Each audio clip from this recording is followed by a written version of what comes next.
அல்லேலூயா, அல்லேலூயா. சங்கீதம் 121 தான் இன்றைக்கி செய்தி. அதிலிருந்து தான் நேற்று இரவு செய்தி எடுக்கப்பட்டது. முதலாவது சங்கீதத்தை வாசிங்க பாஸ்டர்மா. மைக்கு.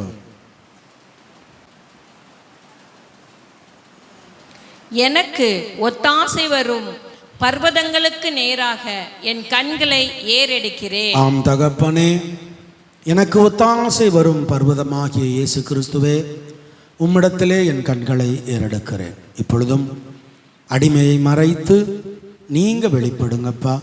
இந்த சத்திய வார்த்தைகள் உடைய பிள்ளைகள் ஒவ்வொருவருக்கும் ஆசீர்வாதத்தை தரட்டும். ஆசீர்வதிங்க, பலப்படுத்துங்க. மீட்பரும் இரட்சகரும் ஆகிய இயேசு கிறிஸ்துவின் இன்ப நாமத்தில் ஜெபம் கேளும் நல்ல பிதாவே, ஆமேன், ஆமேன். நமக்கு ஒத்தாசை வரும் பர்வதங்களுக்கு நேராக நம்முடைய கண்களை என்ன செய்யணுமா? ஏறெடுக்கணுமா? நமக்கு ஒத்தாசை வரும் பர்வதம் யாரு? எப்படி? சங்கீதம் 62:2 மற்றும் 6 வசனங்களை வாசிங்க. சங்கீதம் 62:2 மற்றும் 6 வசனங்கள்.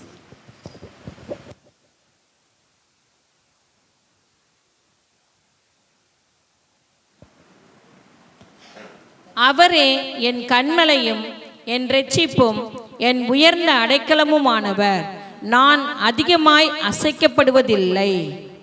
அவரே என் கண்மலையும் என் இரட்சிப்பும் என் உயர்ந்த அடைக்கலமுமானவர், நான் அசைக்கப்படுவதில்லை. அல்லேலூயா. எனக்கு ஒத்தாசை வரும் பர்வதங்களுக்கு நேராக என் கண்களை ஏறெடுக்கிறேன். அந்த பர்வதம் தான் கண்மலை, அந்த கண்மலை தான் இயேசு கிறிஸ்து. அந்த கண்மலைக்கு நேராக நம்முடைய கண்களை நாம் ஏறெடுத்து, ஏசப்பா எனக்கு உதவி செய்யுங்க அப்படின்னு சொல்லும் போது, அவரே என் கண்மலையும் என் இரட்சிப்பும் என் உயர்ந்த அடைக்கலமுமானவர், நான் அசைக்கப்படுவதில்லையா? வசனத்தை நல்லா வாசிங்க. அதிகமாக அசைக்கப்படுவதில்லை. அங்கதான் ஆண்டவர் ஒரு புள்ளி வச்சிருக்காரு நமக்கு. நான் அசைக்கப்படுவது இல்லை என்று 2வது சொல்லிட்டு முதல்ல என்ன சொல்லியிருக்காரு? அதிகமாய் அசைக்கப்படுவதில்லை. அப்படின்னா என்ன அர்த்தம்?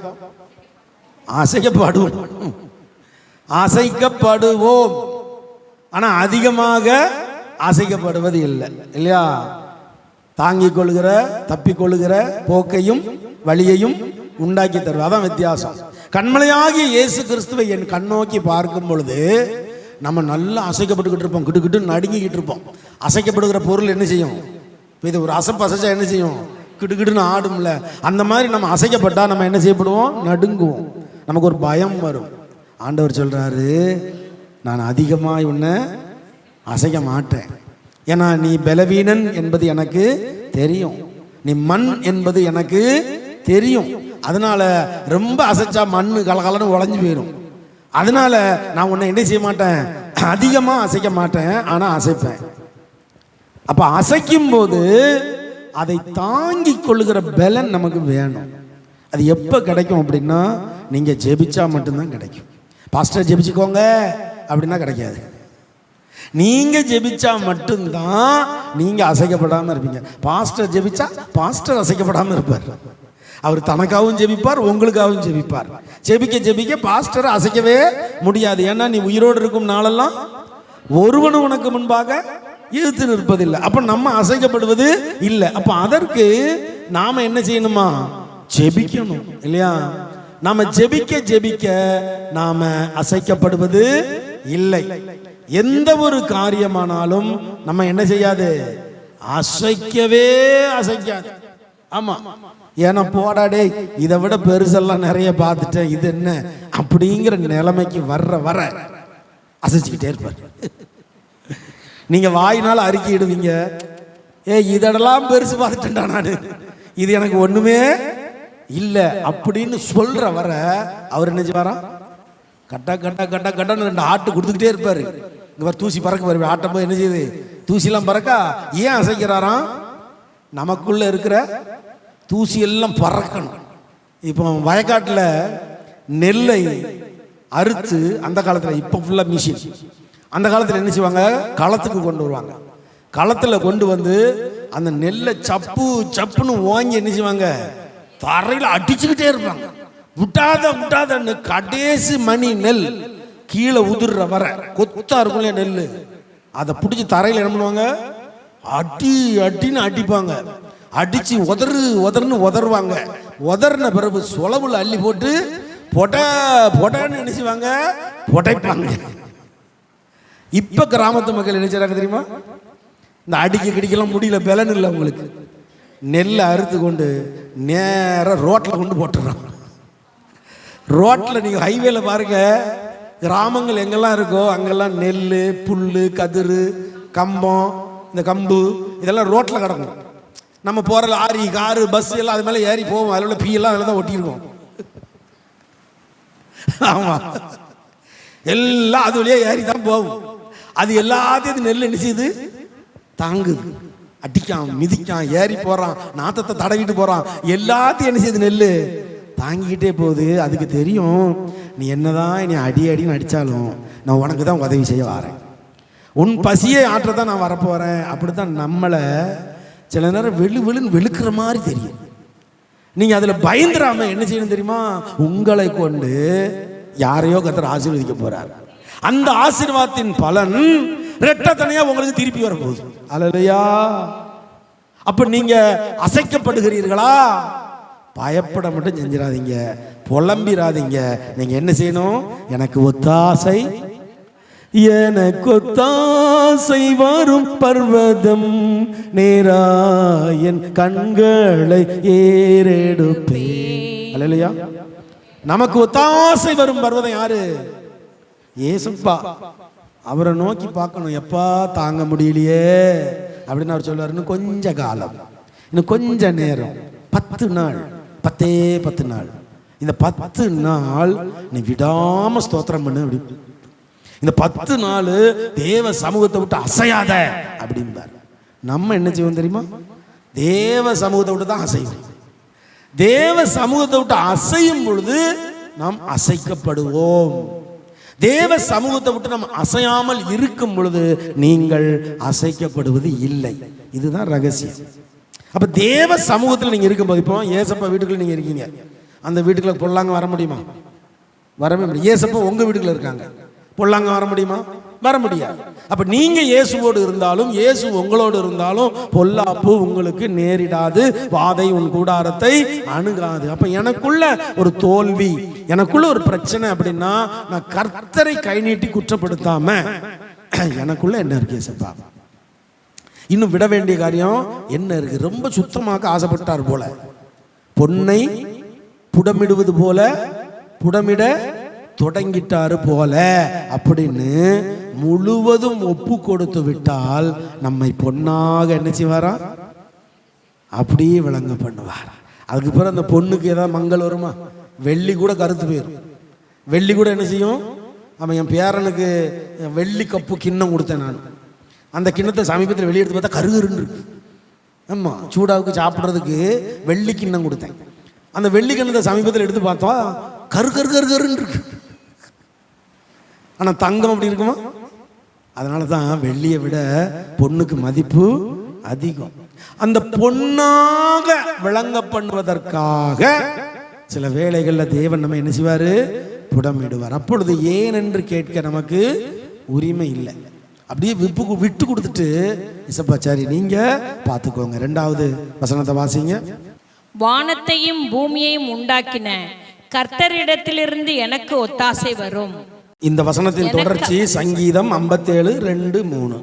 எனக்காக யாவையும் செய்து முடிக்க போகிற தேவனாகிய உன்னதமான தேவனை நோக்கி கூப்பிடுவேன். என்னை விழுங்க பார்க்கிறவன் என்னை நிந்திக்கையில் அவர் பரலோகத்திலிருந்து ஒத்தாசை அனுப்பி என்னை இரட்சிப்பார். தேவன் தமது கிருபையையும் தமது சத்தியத்தையும் அனுப்புவார். உங்களை ரட்சிக்க என்னத்தை அனுப்புறாரா? அவருடைய கிருபையையும். அந்த ஒத்தாசை என்னது? எங்கிருந்து வருது? கிருபைக்குள்ள இருந்து வருது, சத்தியத்துக்குள்ள இருந்து வருது. என்ன வருது? ஒத்தாசை வருது. இப்போ வானத்தையும் பூமியையும் உண்டாக்கின கர்த்தரிடத்திலிருந்து எனக்கு ஒத்தாசை வரும்.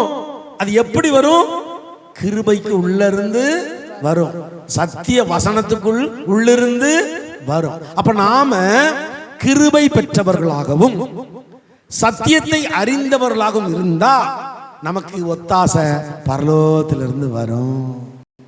நம்ம கிருபையை அசட்டை பண்ணுகிறவர்களாக இருந்தா, சத்தியத்தை அசட்டை பண்ணுகிறவர்களாக இருந்தா ஒத்தாசை வரவே வராது. அப்ப நம்ம கிருபைக்குள் என்ன செய்யணும்? நிலைச்சிருக்கணும். அந்த கிருபை நம்மை தாங்கும். அந்த கிருபை நம்மை வழி நடத்த. ஒரு 12 காரியம் நம்ம பார்த்துருக்கோம் கிருபையை பத்தி. கிருபை சூழ்ந்து கொள்ளும், கிருபை தாங்கும், கிருபை அதிசயம் நடத்தும், எல்லாம் 12 காரியம் நம்ம பார்த்தோம். அதெல்லாம் இப்போ கேட்டால் அவங்களுக்கு சொல்ல தெரியாது. நம்ம தான் இங்கிட்டு வாங்கி இங்கிட்டு விட்டுருவோமே. ஆமாம், நான் தான் சொல்கிறேன், நோட்டு கொண்டு வாங்க, எழுதுங்கன்னு சொல்கிறேன். நம்ம கொஞ்சம் பேர் தான். நீங்கள் தேறினவர். எனக்கு விசுவாசிகள் வேண்டவே வேண்டாம். சீஷர்கள் தான் நமக்கு என்ன செய்யணும்? வேணும். நீங்கள் ஒரு 10 பேருக்கு பிரசங்கம் பண்ணணும். அப்போ நீங்கள் என்ன செய்யணும்? நோட்டு கொண்டு வரணும், பேனா கொண்டு வரணும், எழுத ஆரம்பிக்கணும் பிரசங்கத்தை. என்ன சொல்ற, எந்த வசனம் சொல்கிறாரு? இப்போ ஒத்தாசைன்னு சொல்லிட்டேன். அங்கே உங்களுக்கு ஒத்தாசை எங்கேருந்து வரும்னு சொல்லிட்டேன். அப்போ நீங்கள் எழுதிட்டீங்கன்னா ஒத்தாசை எங்கேருந்து வருது? வானத்திலிருந்து அனுப்புகிறாரு. ஆனால் எதன் மூலமாக வருது? கிருபை மூலமாக வருது, சத்தியத்தின் மூலமாக வருது. அங்கே தான் ஒத்தாசை வரும். அப்போ இந்த ரெண்டும் எனக்குள்ளே இருந்தால் எனக்கு ஒத்தாசை வந்துக்கிட்டே இருக்கும், வந்துக்கிட்டே இருக்கும், வந்துக்கிட்டே இருக்கும்.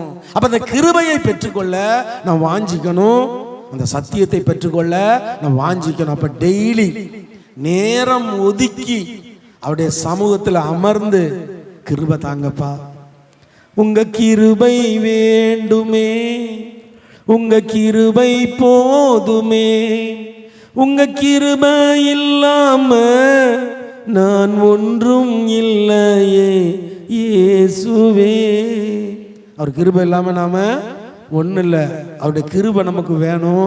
அது ஒத்தாசையா மாறும். எப்பெல்லாம் ஒத்தாசை பண்ணும்? எப்பெல்லாம்? அந்த ஒத்தாசை எப்போ வரைக்கும் இருக்கும்? உலகத்தின் முடிவு பரியந்தம், கடைசி வர அந்த ஒத்தாசை உங்களுக்கு இருந்துகிட்டே இருக்கும்.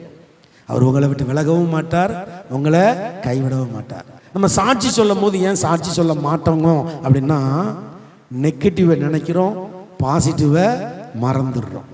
கர்த்தர் செய்த நன்மையை என்ன செஞ்சிடறோம்? மறந்துடுறோம். நமக்கு நடந்த தீமை ஞாபகத்துக்கு வரும். போன வாரம் என்ன நடந்துச்சு? அட்டே அப்பா, போன வாரம் அந்த பிரச்சனை, இந்த பிரச்சனை, இந்த பிரச்சனை, அந்த பிரச்சனை, இதெல்லாம் மண்டைக்குள்ள வந்துடும். இந்த பிரச்சனையிலிருந்து கர்த்தர் எப்படி பாதுகாத்தார்? இந்த பிரச்சனையை பெருசாக்காம சின்னதா முடிச்சிட்டாரே அப்படின்னு நன்றி சொல்ல தொடங்கிட்டோம்னா வாரம் வாரம் நம்ம என்ன செய்வோம்? சாட்சி சொல்லிட்டே இருப்போம். நம்ம நெகட்டிவ் திங்க் பண்றோம். ஆல்வேஸ் பாசிட்டிவ் இல்லையா? எப்பொழுதும் சந்தோஷமா இருங்கள், சந்தோஷமா இருங்கள் என்று மறுபடியும் உங்களுக்கு சொல்லுகிறேன். அப்படித்தானே வசனம்? அப்ப ஆல்வேஸ் பாசிட்டிவ், எப்பொழுதும் சந்தோஷம். எப்பொழுதும் எப்படிப்பா இருக்க முடியும்? வண்டி ஓட்டிட்டு போகும்போது ஃப்ரண்ட் டயர் கழண்டு போகுது, எப்படி சந்தோஷமா இருக்க முடியும்? அடுத்த நிமிஷம் வண்டி என்ன ஆயிரும்? ஆக்சிடென்ட். இந்த என் மக வீட்டுக்கு கேரளாவுக்கு போனா ரோடு எப்படி இருக்குன்னா, இப்போ இப்படின்னா போகலாம் ரோட்ல, இல்லை கொஞ்சம் இப்படி இருந்தாலும் போகலாம். இப்படி இருந்தா எப்படி? அது எத்தனை கிலோமீட்டருக்கு? 5 கிலோமீட்டருக்கு இப்படித்தான் இருக்கும் ரோடு. அவன் வீட்டுக்கு போகணும்னா செங்குத்தா. ட்ரெயின் போன வாரம் என் மரும அந்த போட்டோ காட்டுறாரு. ஒரு பஸ்ஸு, அந்த பஸ்ஸு தெரியாமல் அந்த ரோட்டில் வந்துட்டு, தமிழ்நாட்டு பஸ்ஸு. கூகுள் மேப்பை பார்த்து, கூகுள் மேப்பை பார்த்துட்டு பஸ்ஸுக்காரன் ஓட்டியிருக்கான். தெரியாமல் இப்படி பஸ்ஸு ஏற முடியுமா? ஏற முடியாது. ரொம்ப எக்ஸ்பர்ட் டிரைவர் இருந்தால் தான் ஏற்ற முடியும். ஏறின வேகத்தில் வண்டி சர்ன்னு ரிவர்ஸ் மலைக்கு கீழே போய் கிடக்கு. அது அவ வீட்டு பேர் என்னது? ஊர் பேர் என்னது? மலையில் பதுவல். ஊர் பேரே அதுதான். மலை மீது தோட்டம். அங்கே ஒரு தோட்டமாக தான் இருக்கும். நீங்கள் பார்த்தீங்கன்னா அழகாக இருக்கும் அந்த இடம். தோட்டமாக தான் இருக்கும், மலையில் புதுவல். ஆனால் அங்கே தான் டேஞ்சரும் இருக்கு. எங்கே அழகு இருக்கோ அங்கே தான் என்ன இருக்கு? ஆபத்துனா அந்த ரோட்டில் கிட்டத்தட்ட 10 தடவை ஓட்டிட்டு போனா, காலையில் ஒரு நேரம், மத்தியானம் ஒரு நேரம், சாயங்காலம் ஒரு நேரம்னு. இப்போ போயிருந்தேன்ல, ஒரு 3 நாள் தங்கியிருந்தேங்க நான் என் மனைவியும். அப்படி அவரு காரில், அவரு கார் அதே சர்ன்னு போயிடலாம் மேலே. ஆனால் பிரேக்கு பிடிக்கல, இங்கே இன்ஜின் சரியில்லைன்னா வண்டி எப்படி வரும்? வந்த ரோட்லேயே வருமா? அந்த மலை இப்படி ஸ்ட்ரைட்டாக இருக்கு, ஸ்வை ஸ்வை ஸ்வைன்னு இப்படியா இருக்கு, செங்குத்தா இருக்கு, செங்குத்து மலை. கர்த்தருடைய ஒத்தாசை நமக்கு இருந்தா எப்பேற்பட்ட மலையை நம்ம என்ன செய்வோம்?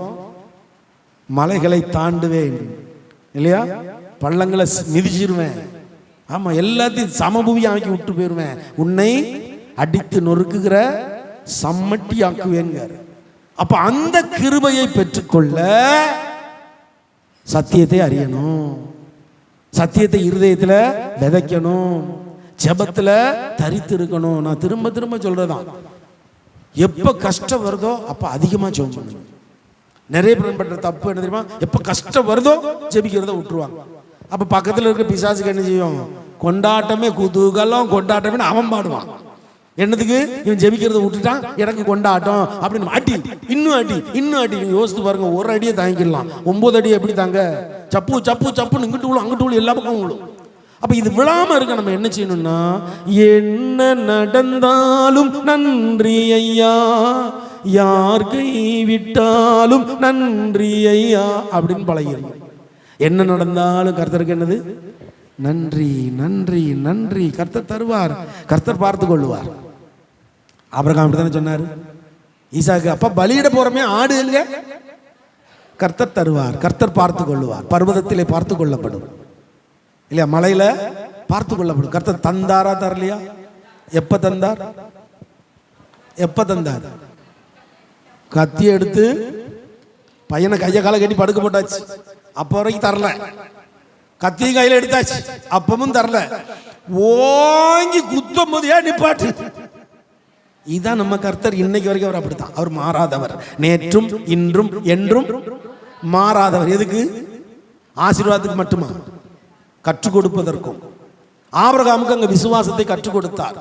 சான்பதர் உங்களுக்கு அதான் ஒயாம கத்தி கத்தி என்ன செய்றேன் சொல்லி தரேன். 10 நாளும் முத்தாருங்க, always positive, always positive, always positive. ஒரு ஜோசியக்காரன் சொல்றாங்க, ஒரு 1 மணி நேரம் பேட்டி தந்தி டிவியில் கிடக்கு பாருங்க, நீங்களும் பாருங்க. நான் பார்த்தேன், 1 மணி நேரம் பார்த்தேன். ஒரு ஜோசியக்காரன், அவன் ஜோசியக்காரனே இல்லைங்க, சகோதரர் நம்முடைய முதல்வர் விஜய் அவர்கள் நியமித்த ஜோசியக்காரன். ஆமா, அவன் பேசுற பேச்சை கேட்டால் எனக்கு ஆச்சரியமா இருக்கு, இன்னும் இவ்வளவு டேலண்டடா பேசுறான் இவன் அப்படின்னு.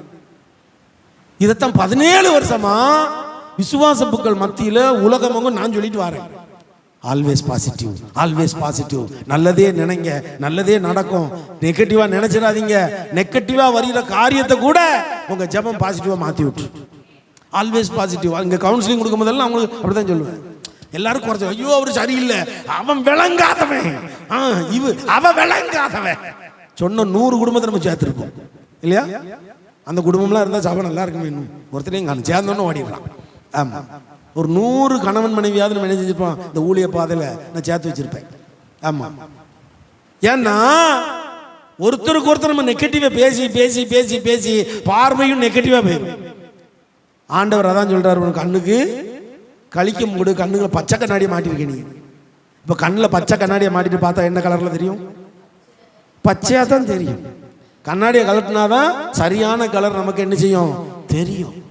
அப்ப கர்த்தர் நமக்கு ஒத்தாசையை அனுப்புகிறார், அதை ஒருவனும் தடுக்க முடியாது. நான் கர்த்தருடைய பாதத்தில் அமர்ந்திருப்பேன். நெகட்டிவ் பேச்சு என் வாயில வரவே வராது. இது நடக்காது, இது முடியாது, ஐயோ ஏன் இப்படி ஆயிப்போச்சு, இந்த நெகட்டிவ் பேச்சு இது என் வாயில என்ன செய்யக்கூடாது, வரவே கூடாது. இது வந்துட்டா நன்றி ஏசப்பா, இதுக்கு எது திட்டம் வச்சிருக்கிறேன். ஏன்னா தாழ்மையிலிருந்து உங்களை தூக்கி எடுக்கிற கர்த்தர், உன்னதத்திலே உங்களை உயர்த்துகிற கர்த்தர். அந்த தாழ்மையான நேரத்தில் அவருக்கு நன்றி சொல்லிக்கிட்டே இருக்கும். அந்த நேரம் அவருக்கு கேள்வி கேட்டு, ஏன் ஏசப்பா, ஏன் இப்படி ஆயிப்போச்சு, ஏன் ஏன் ஏன் எல்லாம் அப்படித்தான் ஆகும். கொஞ்சம் அமைதியாயிரு, என் சமூகத்துல காத்துரு, என்ன நடந்தாலும் நன்றி சொல்லு.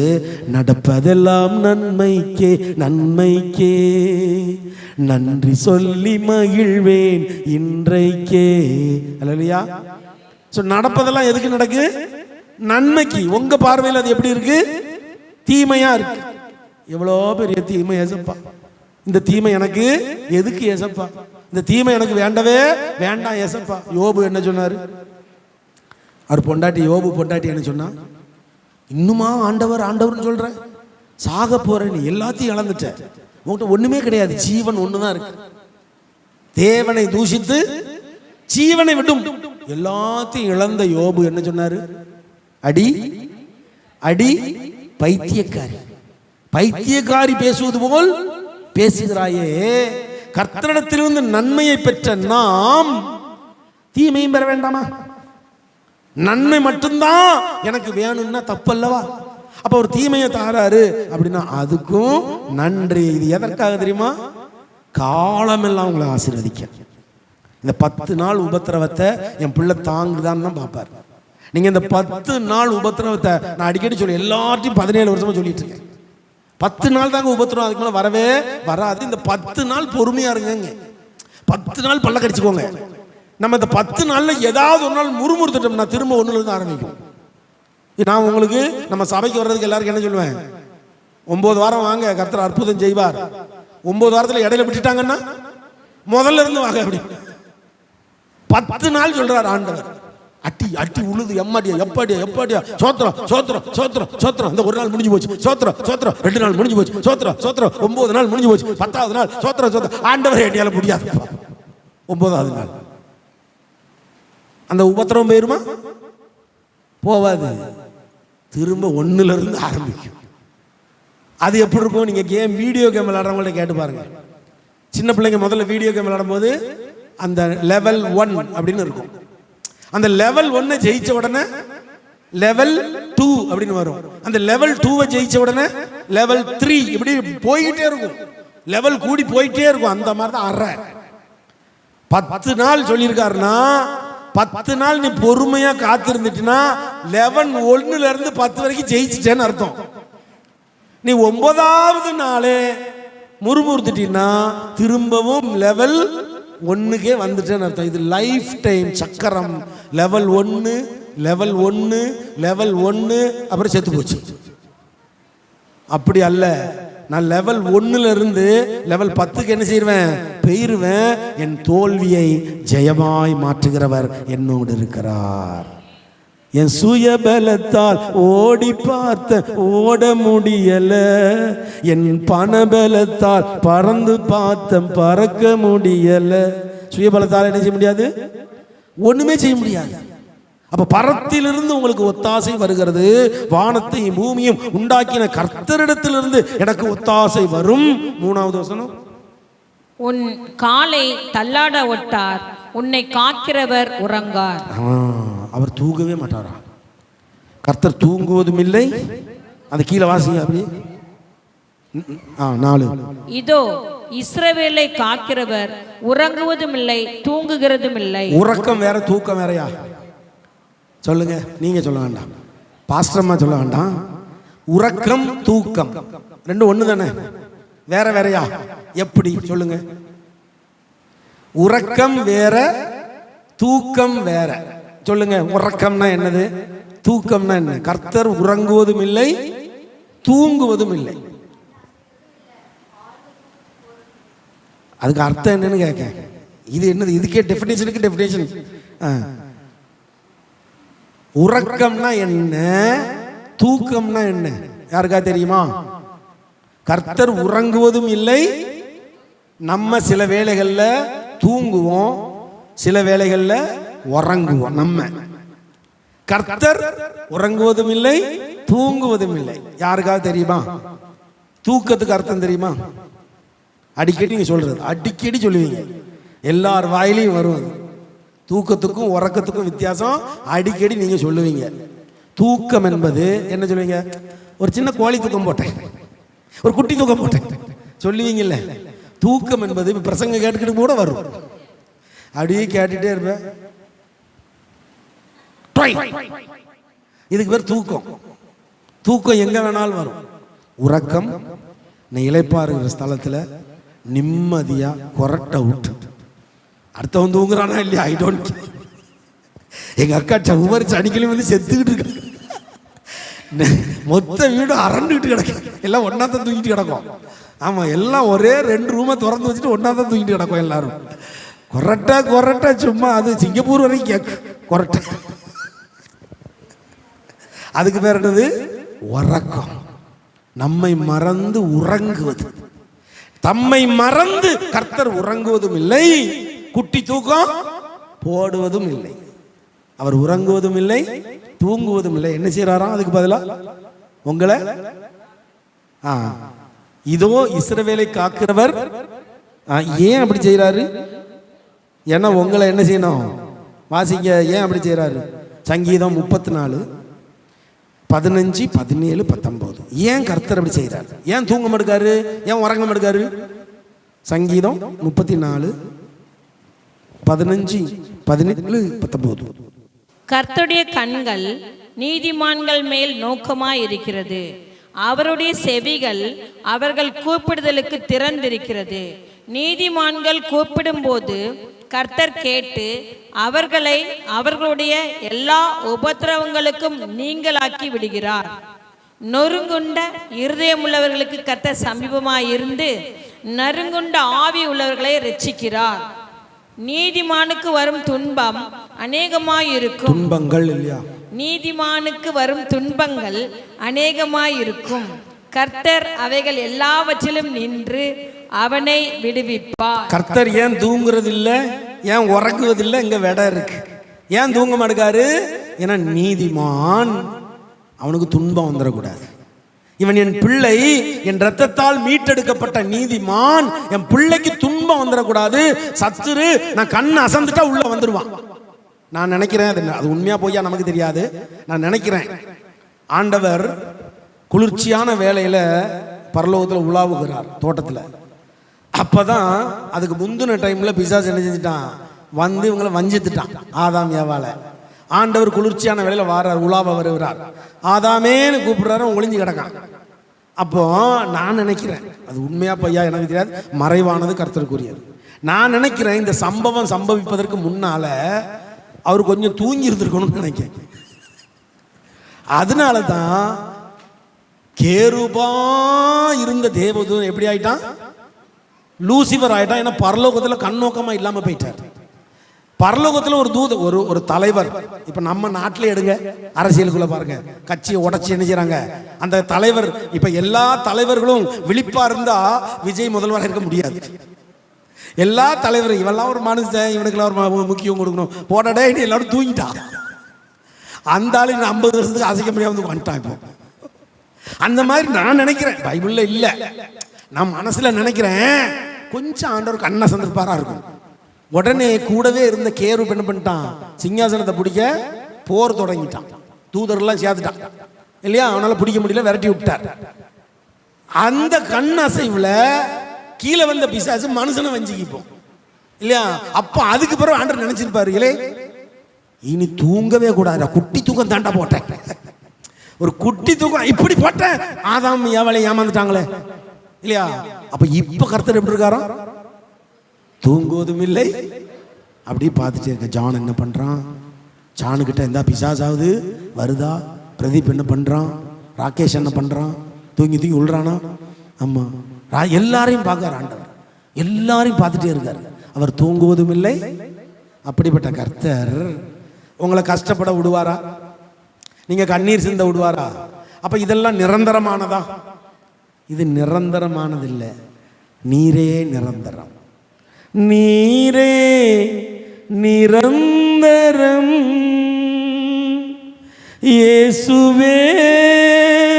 அவர் ஒருத்தர் தான் நிரந்தரம். இந்த துன்பம் நிரந்தரமா கிடையாது. இந்த தொல்லை நிரந்தரமா? எத்தனை நாள் இருக்கும்? சத்தமா சொல்லுங்க, எத்தனை நாள்?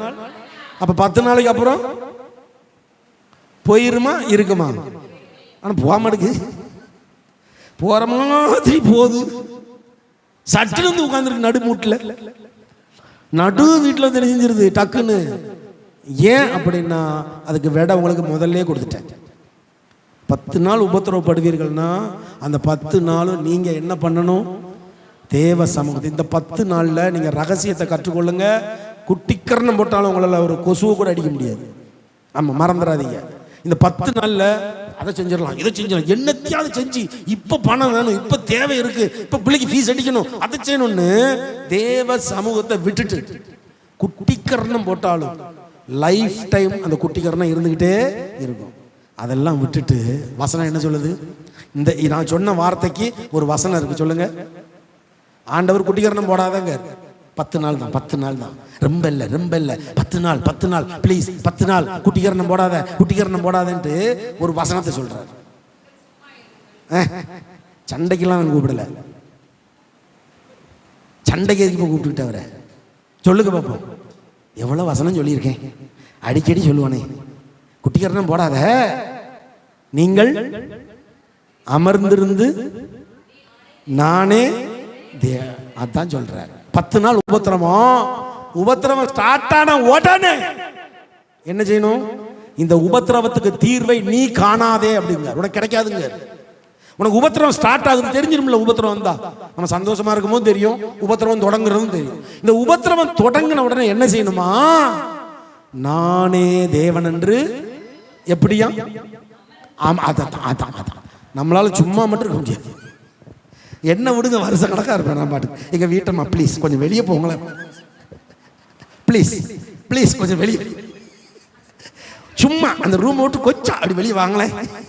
இங்கேயே கிடந்துடல, இப்போ இங்கிருந்து கீழே ஷிஃப்ட் ஆயாச்சு, இப்போ கீழே இருக்குண்ணா, ப்ளீஸ் கொஞ்சம் ஒரு பைக் எடுத்துட்டு அப்படி ஒரு ரவுண்டு பிரதீப் வீடு வரைக்கும் போயிட்டு, பிரதீப் என்ன பண்ணுறான் பார்த்துட்டு வாங்க, ஆமா ராகேஷ் என்ன பண்ணுறான் பாருங்க, ராஜேஷ் என்ன பண்ணுறான், பிள்ளைங்களாம் என்ன பண்ணுறாங்க, ஒரு ரவுண்ட் அப்படி அடிச்சுட்டு வாங்களேன்.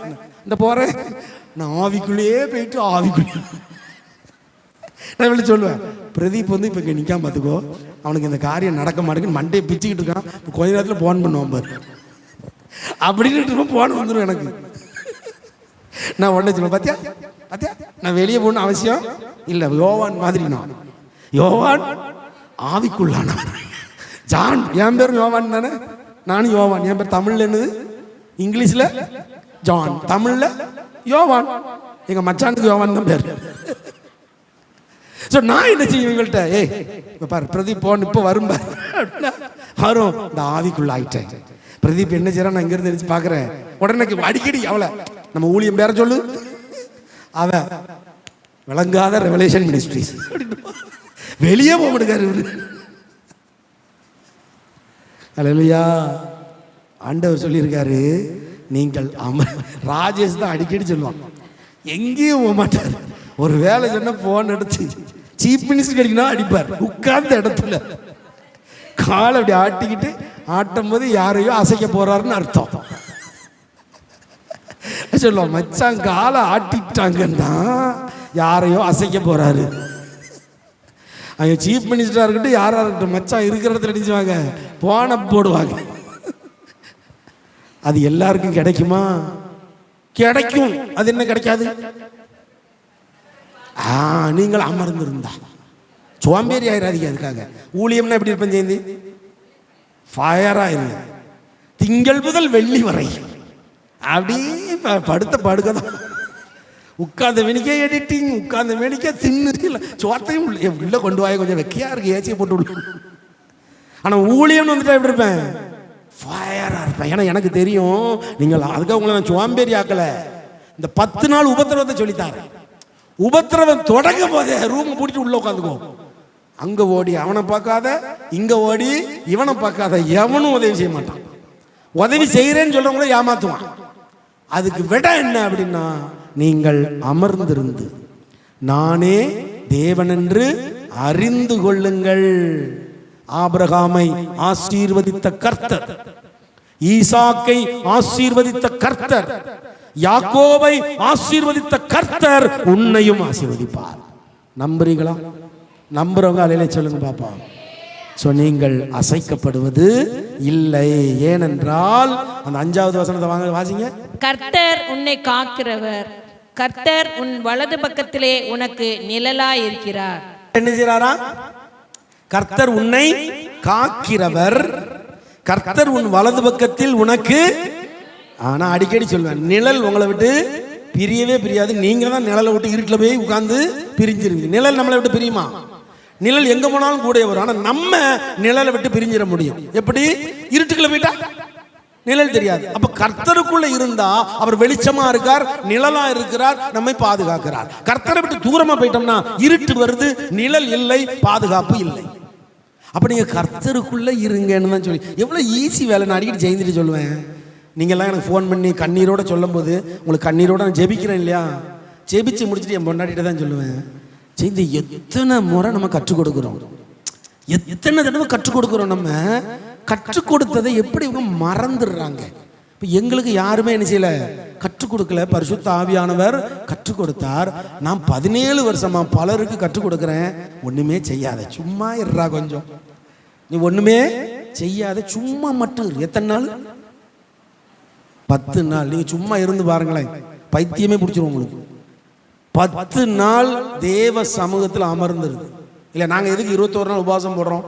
இந்த 21 நாள் வாக்கிங் கூட நாங்கள் போக மாட்டோம். ஆமாம், வாக்கிங் கூட நாங்கள் என்ன செய்ய மாட்டோம், போக மாட்டோம் அந்த 21 நாளும். ஆமாம், 26 நாள் முடிஞ்ச பிறகும் அது முடிஞ்ச மாதிரி எங்களுக்கு தெரியாது. ஃபாஸ்டிங் நிற்போம் இல்லையா? 21 நாள் நாங்கள் ஃபாஸ்டிங்கில் இருக்கோம். ஆனால் அந்த ஃபாஸ்டிங் முடியும் போது ஒன் டைம் ஃபாஸ்டிங், மத்தியானம் 2 மணி போல தான் சாப்பிடுவோம். ஸோ முந்தி ஃபுல் டைம்லாம் இருந்திருக்கோம். இப்போ சுகர் ப்ரெஷர்லாம் வந்தாச்சு.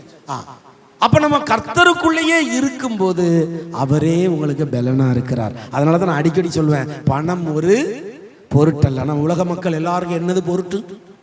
பணம் தான் பொருட்டு. ஆனால் பைபிள் என்ன சொல்லுது? பணம், பண ஆசை எல்லா தீமைக்கும் வேறா இருக்கிறது. எல்லா தீமைக்கும் வேறா இருக்கான். வேர் அந்த பணம் எல்லா தீமைக்கும் வேறா இருக்கிறது. சிலர் அதை இச்சித்து தங்களை தாங்களே உருவ குத்தி கொள்ளுகிறார். நான் அதான் சொல்ல, நீ குத்தாதங்க, உன்னை ஏன் காயப்படுத்துற? உனக்கு வேண்டியது கர்த்தர் தருவார். உடனே கையை மடக்கிட்டு உட்காருவான்னு கேட்கக்கூடாது. வேலைக்கு போறத வேலைக்கு போங்க, பிரயாசப்படுறத பிரயாசப்படுங்க. அதே நேரம் அமர்ந்திருந்து அவரே கர்த்தர்னு அறிந்து கொள்ளுங்க. உங்கள்ட்ட பணம் இல்லையா, காசு இல்லையா, வியாதியா, டென்ஷன் எடுத்து நெகட்டிவை இருதயத்துக்குள்ள வச்சிடாதீங்கன்னு சொல்றேன். Always positive. எனக்கு பணம் இல்லை, வியாதி வருது, கஷ்டம் வருது, கடன் வருது, பரவாயில்ல, வந்துட்டு ஆண்டவர் சொல்ல 10 நாள் இல்லை 10 நாள் வெளியே போக மாட்டேன்டா. 10 நாள் நான் ஆலயத்தில் வந்து என்ன செய்ய போறேன், கிடக்க போறேன். இப்படி விடுதலை பெற்று நாங்கள் கிடந்தோம். நாங்கள் ஆலயத்தில் என்ன செஞ்சோம், எங்களுக்கு யாரும் சொல்லிலாம் கொடுக்கல. நாங்கள் ஆலயத்தில் போய் நானும் என் மனைவி என்ன செய்வோம், விழுந்து கிடப்போம்.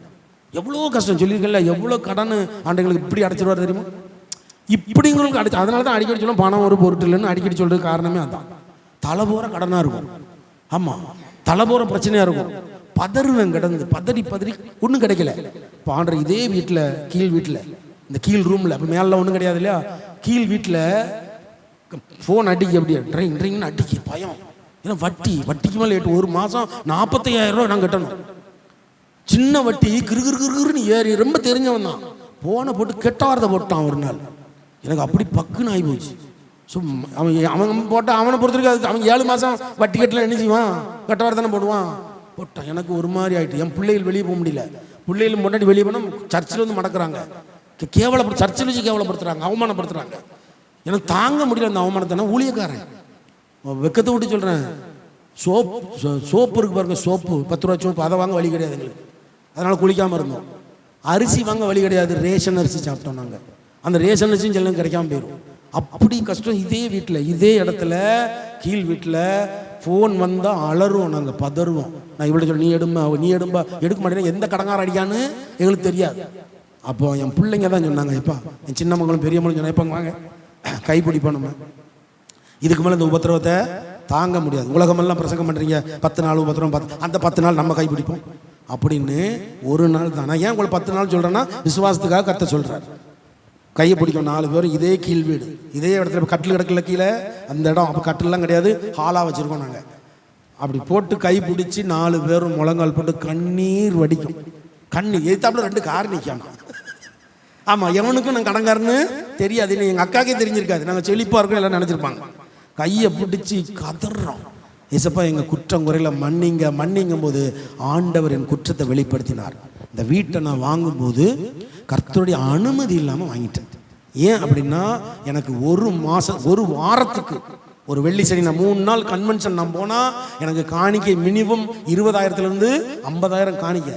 என் சிடி மினிமம் 30,000 50,000 விற்கும் ஒரு கன்வென்ஷனில். ஒரு பெரிய கிரவுண்டில், வாரம் பெரிய கிரவுண்டில் தான் கன்வென்ஷன். அதனால வாரத்துக்கு எவ்வளோ கிடைக்கு, 1 லட்ச ரூபா, 70,000 1 லட்ச ரூபா. நான் உடனே கணக்கு போட்டேன். கணக்கு போட்டு இந்த வீடு வருது. எங்கள் அண்ணன் தான் அந்த வீட்டை காட்டுறான். எவ்வளோன்னு கேட்கும், ரேட்டை சொல்கிறாங்க. என் கையில் கொஞ்சம் தொகை இருக்குது, மீதி தொகைக்கு இப்போ ஜுவல் இருக்குது. மீதி கொஞ்சம் குறைஞ்சி 4 லட்ச ரூபா குறைஞ்சி போச்சு இந்த வீட்டை வாங்கும் போது எல்லாம். நான் அப்போ 4 லட்ச ரூபாய்க்காக நான் லோன் போடுறேன். என் ஃப்ரெண்டு எனக்கு தெரிஞ்சவர் தான். நான் அவர்கிட்ட லோன் போடுறேன் 4 லட்ச ரூபாய்க்கு, குறிப்பிட்ட நாள் கொடுக்குறார், மாதம் மாதம் வட்டியை கட்டணுங்கார். நான் எல்லாத்துக்கும் சரிங்க. எதை வச்சு சரின்னு? வாரத்தில் எனக்கு எவ்வளோ கிடைக்கி? 1 லட்ச ரூபா கிடைக்கும். மாதம் 4 லட்ச ரூபா. ஒரே மாதத்தில் உன் கடன் அடைப்பட. இப்படி தான் அவர்கிட்ட சொல்லிட்டு வந்தேன். அவன் செக் புக் கூட வாங்கல என்கிட்ட. என்னை பற்றி அவனுக்கு தெரியும். எந்த கையெழுத்தோ சாட்சி கையெழுத்தோ எதுவுமே கேட்கல. அப்படியே 4 லட்சத்துக்கு என் கையில் கொடுத்தான். வாங்கிட்டு நான் எப்படி வீட்டுக்கு குடி வந்தாச்சு. வந்த உடனே பார்த்தீங்கன்னா எனக்கு என்னோட டேட் எல்லாருக்கும் தெரியும், பழைய ஊழியக்காரங்களுக்கு தெரியும். 1 வருஷம் எனக்கு காத்திருப்பாங்க. ஃபாதர் ரிக்மான்ஸ் முதல்கூடி 8 மாதம் காத்திருந்தாங்க எனக்காக. மூத்த ஊழியர்கள் மாசக்கணக்காக எனக்கு காத்து கிடப்பாங்க என் டேட்டுக்காக. என்ன நடந்துச்சு தெரியுமா? இந்த வீட்டில் வந்த மறு வாரத்துல இருந்து ஒரே நாளில் எல்லா மீட்டிங் கேன்சல் ஆச்சு. எல்லா meeting cancel cancel cancel cancel cancel. எனக்கு மீட்டிங் விட்டா ஒன்று, அப்போ சபை கிடையாது, விசுவாசி கிடையாது, ஒன்றும் கிடையாது. எனக்கு மீட்டிங் தான் பேச தெரியும். மீட்டிங் பேசினா காணிக்கை வரும். அந்த காணிக்கை வச்சு ஊழியத்தையும் குடும்பத்தையும் நடத்துவேன். ஆனால் காணிக்கை நின்று போச்சு. இப்போ ஒன்றும் தெரியல. 1 வாரம் 2 வாரம் 3 வாரம் 1 வருஷத்துக்கு ஸ்டாப் ஆச்சு. எப்படி இருக்கும் பாருங்க. கடன் கொடுத்தவன் சும்மா இருப்பான்? அவ்வளோதான். நெருக்கடி நெருக்கடி. ஃபோன் அடித்தாலே நடுங்குவோம். அன்னைக்கு அப்படி தான் 4 பேர் கைப்பிடிச்சிருக்கோம். ஃபோன் அடிக்கி எடுக்க பயம். நான் இவளை எடுங்க, அவள் எண்ணி எடுங்க, பிள்ளைகள் எடுங்க. பிள்ளைகள் தான் சொல்கிறாங்க, அப்பா நீங்கள் எடுங்கப்பா, அது பிளெஸ்ஸிங்காக இருந்தால் உங்களுக்கு என்ன தெரியும் அப்படிங்க. நான் உடனே இந்த ஃபோன் எடுத்து ஹலோ அப்படிங்க, பிரதர் ஜான் பிரதரா? ஆமாம். கொஞ்சம் ஏவிஎம் ஆஸ்பத்திரிட்ட வர முடியுமா? ஏவிஎம் ஆஸ்பத்திரிக்கா? என் மைண்டில் என்ன ஓடிச்சு தெரியுமா? அப்போ ஏவிஎம் ஆஸ்பத்திரியில் எவனோ அட்மிட் ஆகிருக்கான். அவனுக்கு போய் ஷோ பண்ணா குறைஞ்சி 100 ரூபாலேருந்து 200 ரூபா காணிக்க கொடுப்பான். பிள்ளைகளுக்கு நல்ல அரிசி என்ன செய்யலாம், வாங்கிட்டு வந்துடலாம். அன்னைக்கு இருந்த சூழல் அப்படித்தான்.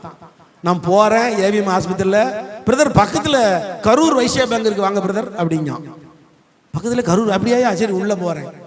அங்கே உள்ளே போனால் எங்களை உட்கார வச்சு பேசிட்டு அவர் எல்லாம் ரெடி பண்ணி வச்சிருக்காரு. அந்த கவுண்டரில் போய் ஒரு மஞ்சப்பை கொடுத்தார். அந்த காலத்து மஞ்சப்பைன்னு சொல்லுவாங்கல்ல, அந்த மஞ்சப்பைய கவுண்டரில் கொடுத்தா அப்போ 1000 ரூபா நோட்டு இருந்துச்சு. அப்படி 1000 ரூபா கெட்டு ஒரு 7 கெட்டு எடுத்து வச்சார். எடுத்து வச்சு எங்களுக்கு கொடுத்தார். என் கடன் 6.25 லட்சம் என்னமோ இருந்துச்சு. 6.25 லட்சம் கடனையும் அடைச்சிட்டு 25,000 கருத்து எங்களுக்கு டிப்ஸாக கொடுத்தார். அன்னைக்கு நான் கற்றுக்கிட்டேன், 1 வருஷமா ஊழியம் கிடையாது, 1 வருஷம் விசுவாசிகளும் கிடையாது, வருமானம் கிடையாது, ஒன்றும் கிடையாது, அலமோதிட்டு அலைகிறேன். ஆண்டவர் கற்றுக் கொடுத்தார். 10 நாள் என் சமூகத்தில் இரு அப்படின்னார். எங்கேயும் ஓடாத, எங்கேயும் சாடாத, 10 நாள் என் சமூகத்தில் இரு, உபத்திரம் நீங்கி விடும் அப்படின்னாரு. நாங்கள் கையை பிடிச்சி 1 நாள் தான் இருந்தோம். அந்த முதல் நாளே எங்கள் கடனை கர்த்தர் அடைத்தார். அல்லேலூயா. எங்களுக்கு செஞ்ச கர்த்தர் உங்களுக்கு செய்ய முடியுமா? முடியாதா? செய்வார்ல. அப்ப நம்ம எங்க ஓடக்கூடாது? மனுஷனை தேடி ஓடக்கூடாது. நெகட்டிவ் தாட் மனசுல வரக்கூடாது. எனக்கு நெகட்டிவ் தாட் வந்துச்சு, அதனாலதான் கடன் அடையல. எப்படி வந்துச்சு? ஜெயந்தி ஜோலி முடிஞ்சு. கடன் நினைச்ச முடியாது, அடைக்க முடியாது. இந்த வீட்டை வித்துட்டு எல்லாத்தையும் வித்துட்டு கண் காணாம எங்கேயாவது என்ன செஞ்சிருவோம், பெயருவோம் அப்படின்னு ஒரு முடிவு எடுக்கும். நாங்க ஆண்டவர் அப்பதான் பேசுறாரு, முட்டா பயல, எதுக்காக இந்த உபத்திரவம் நீ யோசித்து பாத்தியா? எதுக்குப்பா? உனக்கு நான் கை நிறைய கொடுக்கும்போது நீ என்ன செஞ்சிருக்கணும்? ஒரு ஏழை விதவைக்கு நீ உதவி இருக்கணும். ஒரு ஏழை பிள்ளைக்கு கல்யாணத்தை முடிச்சு வச்சிருக்கணும். ஒரு வீடு இல்லாதவனுக்கு வீட்டுக்கு காசு கொடுத்துருக்கணும். நீ அதெல்லாம் செய்யாம ஓம் பொண்டாட்டி, ஓம் பிள்ளை, ஓம் பொண்டாட்டிக்கு என்ன வாங்கலாம், ஓம் பிள்ளைக்கு என்ன வாங்கலாம், உனக்கு என்ன வாங்கலாம் நீ இருந்தியே. இந்த வீட்டை பார்த்துட்டு கணக்கு போட்டிய, ஓ ஒரே மாசத்துல கடன் அடைச்சிடலான்னு நினைச்சிய, நான் விடுவேனா? அமர்ந்திருந்து நானே தேவன் என்று அறிந்து கொள் அப்படின்னு கையை காலை கட்டி போட்டார். ஒன்னும் செய்ய முடியல. அமர்ந்திருந்த இன்றைக்கு அவரே தேவன் என்பதை உலகமெங்கும் அறிக்கை எடுக்கிறேன். தேவ ஜனமே, உங்க கஷ்டம் உங்க பாடு யாருக்கு? உலகத்துல கஷ்டம் இல்லாத ஒரு ஆளை காட்டுங்க. எலான் மஸ்க் நம்பர் 1 பணக்காரன். அவன்கிட்ட போய் கேளுங்க, ஐயா நானே கடன்ல கிடக்கு அப்படிமா. இன்னைக்கு கஷ்டம் இல்லாத மனுஷனே இல்ல. எல்லாருக்கும் கஷ்டம் இருக்கு. கர்த்தருடைய பிள்ளைக்கு வித்தியாசம் என்ன? அவருடைய சமூகத்தில் அமர்ந்திருந்து அவரே தேவன் என்று அறிந்து கொள். 10 நாள் அவ்வளவுதான். சோதிச்சு பாரு, என்னை நீ சோதிச்சு பாருங்க. 10 நாள் வீட்டில் உட்காந்து நல்லா சமைச்சு சமைச்சு திங்கிறதா?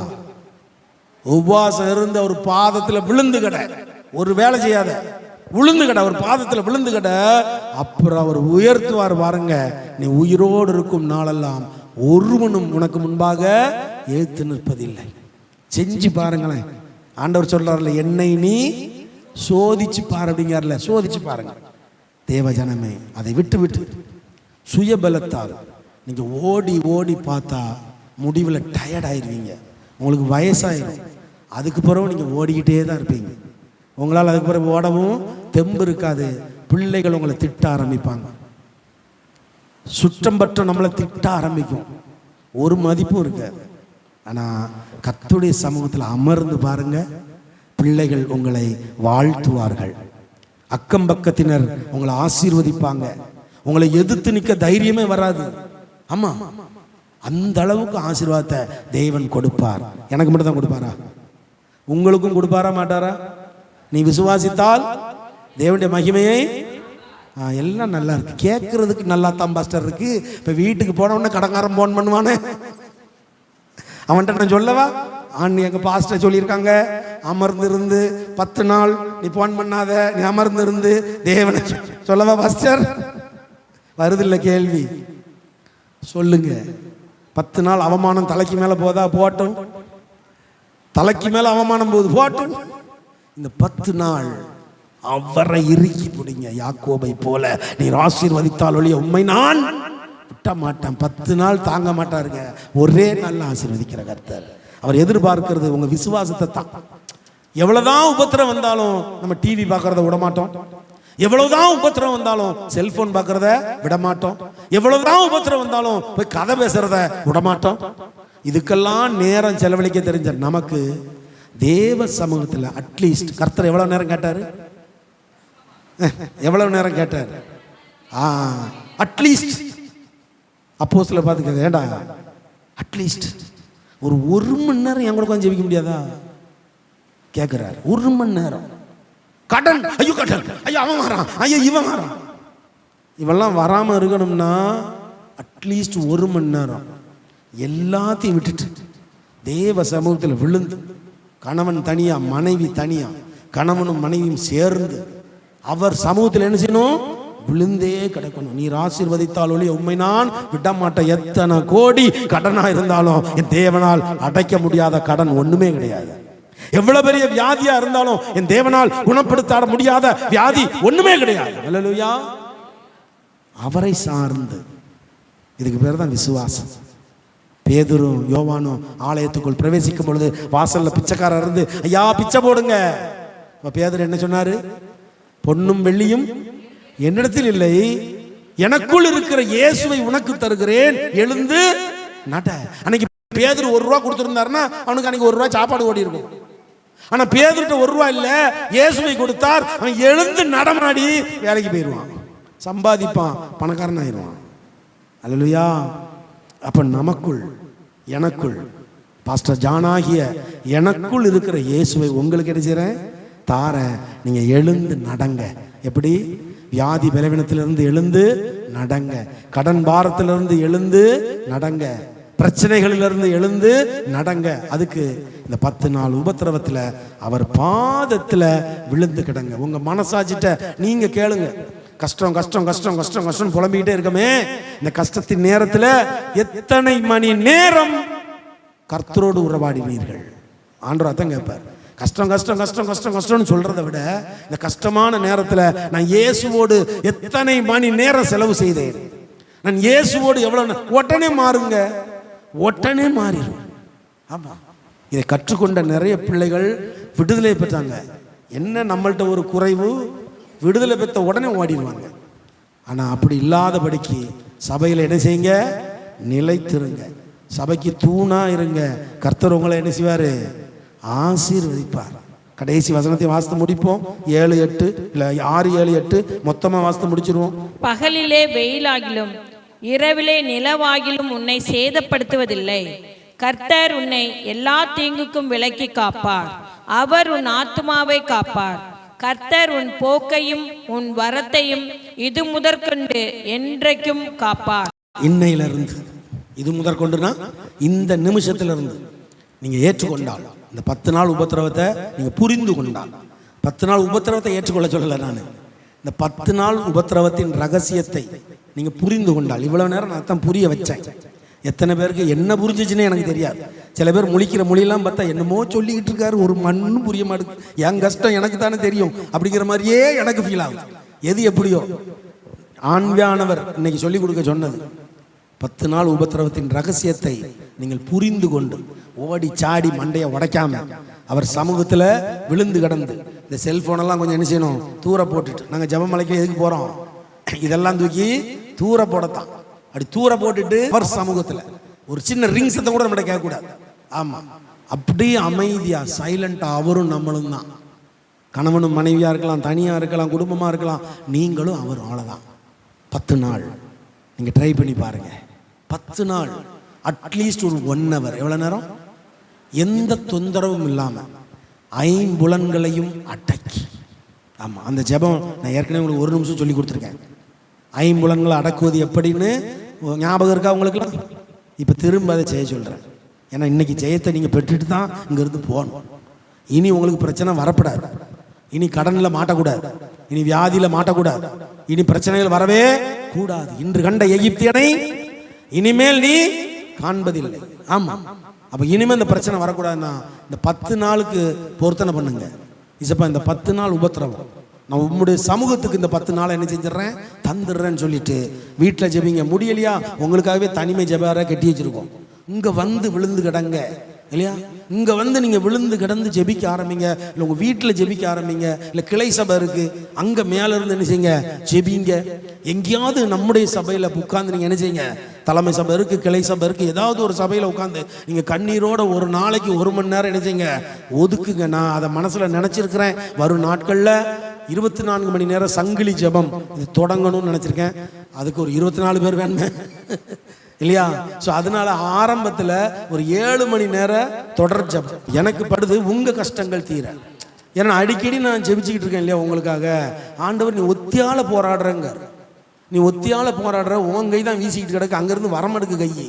அப்போ அங்கேருந்தும் என்ன செய்யணும், வரணும். அதுக்கு அந்த விசுவாசம் வேணும். இந்த 10 நாள் உபத்திரவத்தின் ரகசியம் உங்களுக்கு புரியணும். புரிஞ்சாதானே விடுதலை கிடைக்கும், புரியாமல் எப்படி விடுதலை கிடைக்கும்? ஸோ அதனால் வரும் நாட்களில் சீக்கிரமாக நான் இந்த இவங்க சொன்ன மாதிரி மார்னிங் 6 to ஈவினிங் 6 நமக்கு தொடங்க முடியுமான்னு தெரியல.